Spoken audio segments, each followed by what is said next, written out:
Hi guys, thanks for tuning in to another video on ForgottenWeapons.com. I'm Ian McCollum and I'm here today at the James Julia Auction House taking a look at some of the pistols that they're going to be selling in their spring of 2017 firearms auction coming up in April. Today we have a literal one-of-a-kind pistol here today. This is a model of 1911 Merrill White pistol. It was the brainchild of the same designers who submitted the model of 1907 Merrill White pistol to U.S. pistol trials.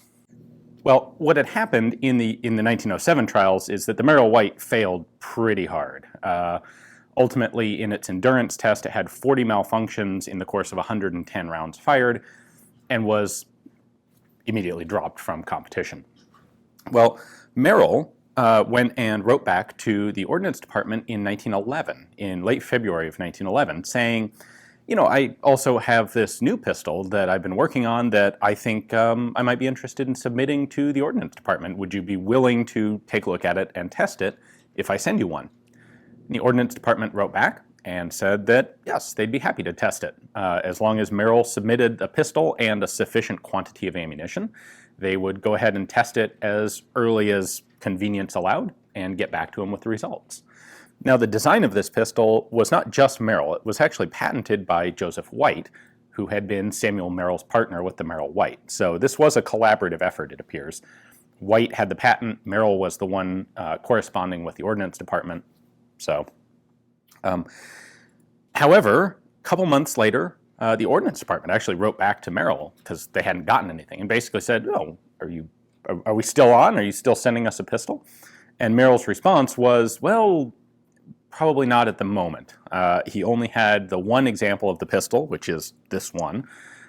It wasn't really quite fully finished. He said they'd fired a couple hundred rounds through it, but he was loath to send it through a full battery of government testing at that point, especially the rust test, which, whether the gun passed or failed, was sure to do a lot of significant damage to the pistol.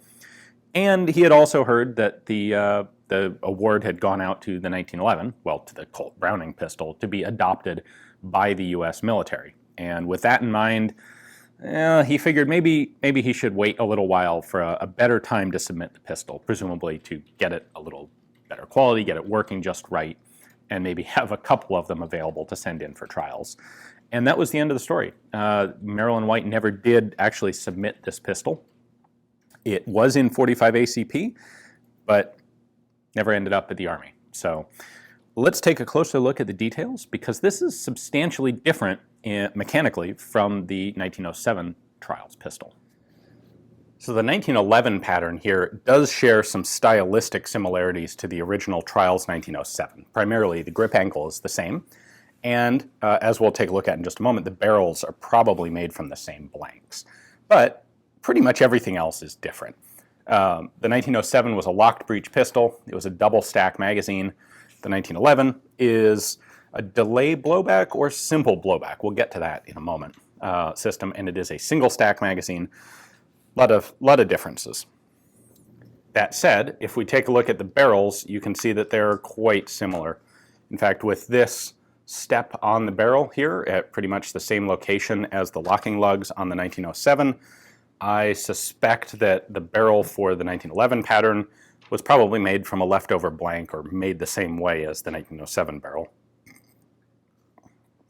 You'll see that the rear sights, well, and the front sights, on both guns, the sights are affixed directly to the barrel, not located on the slide or anywhere else. And we do actually also have a very similar style of hammer, or hammer spur, there. So, interesting, there is a little bit of family resemblance.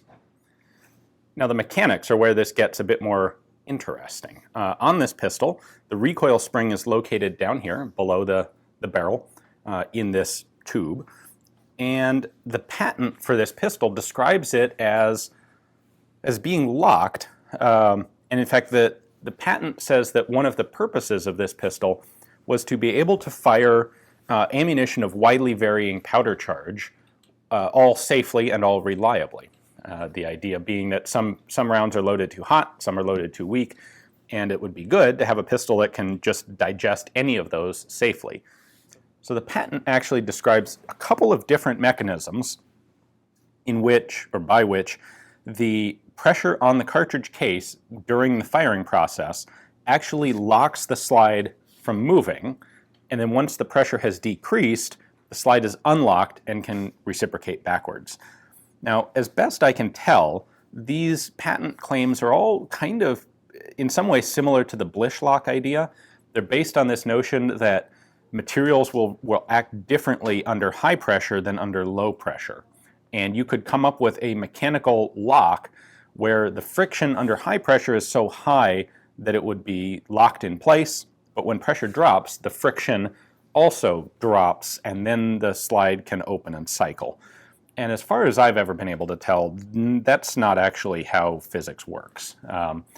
There are effects that can look like that. In practice, I think this is largely an effect of static versus dynamic friction, namely the friction once something has already started moving compared to the friction it requires to get it started moving. And that's not really the same thing. And so I don't think any of these mechanisms would actually work the way that White intended them to, or the way White says they did. Now, what this pistol does have, however, is a delaying mechanism. So it's not simply pure blowback. Now, with the hammer cocked, it's pretty easy to cycle the slide back. However, we can't see this mechanically here because I'm not about to take this pistol apart. It's just too weird and too prototype, and I have no instructions on how it works. However, the hammer itself is rotating. It's a cylindrical part that rotates on this axis, and there's actually an abutment on the bottom of the hammer and a shelf on the back of the receiver. And there's a lot of mechanical disadvantage to the slide when it tries to push back and recock the hammer.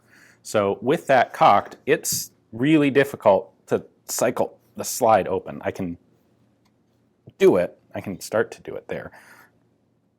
Yeah, there we go. That acts as an effective delaying mechanism in reality, as opposed to the patent claims, which I don't think actually work the way that White thinks they do. So you can see in the patent drawing how the ledge, the shoulder on the hammer and the shelf on the receiver interact there. And that is definitely a real effect. A couple other things about this pistol. We have a magazine release here on the back, which allows me to pull out this rather stiff magazine. A lot of similarity here between this and the 1907 magazine as well. It's screwed together construction, big viewing slots in the center. It is, however, a single stack mag. I don't have numbers on it. I would suspect this holds 7 rounds, although it might even be 6, but probably 7. There is no manual safety on the pistol. We have a manual slide lock, or a slide hold open here, and that's pretty much it. It is also interesting to note that the frame assembly is made out of brass or gunmetal, presumably because it's easier to machine, and I don't know, it doesn't really look cast. Maybe it was cast and machined, maybe it was just simpler and cheaper material to work with than steel. Certainly for a part like this that doesn't have any pressure retention requirements. This doesn't have to be made out of steel and super strong. There are 2 other little bits that we can take a look at without having to disassemble the gun. One of those is the firing pin, which is right here. And that is a little spring-loaded piece that runs straight down through the breech block out to the bolt face there. You can see it protruding when I push on it. This is kind of a neat design in that it's a rotary hammer, and it's this flat face of the hammer right here that strikes the trigger there when it falls.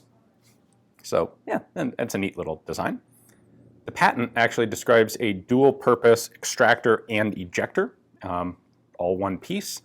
That doesn't appear to have been put into practice here on this model because we do have what is clearly just an extractor on the top of the bolt face there. The ejector is on the bottom of the bolt face. You can see it slides right there. It is located right here on the underside of the slide. There it is all the way back. And I can slide this forward and back with a little difficulty. I expect that there is a catch on the inside of the frame that is going to hook on somewhere right in here. And so as the slide opens, that grabs on the ejector, pushes it forward, kicks the case out, and it should eject nicely out the top of the gun. The only marking we have on this thing is right there, patent applied for. There isn't even a Merrill or White name on it. Pretty cool that we actually still have this thing here today, thanks to a series of collectors who recognized what it was and kept it. It's kind of remarkable. Usually a one-off machine shop prototype experimental gun like this would have been lost long ago. But we still have this one, and it is coming up for sale here at Julia. So if you're interested in adding it to a collection of pistols that didn't quite manage to become Army standard issue, well, take a look at the description text below. You'll find a link there to the Julia catalog page on the pistol, where you can take a look at their pictures, description, provenance, etc., and place a bid right there through the website, or come participate live in the auction. Thanks for watching.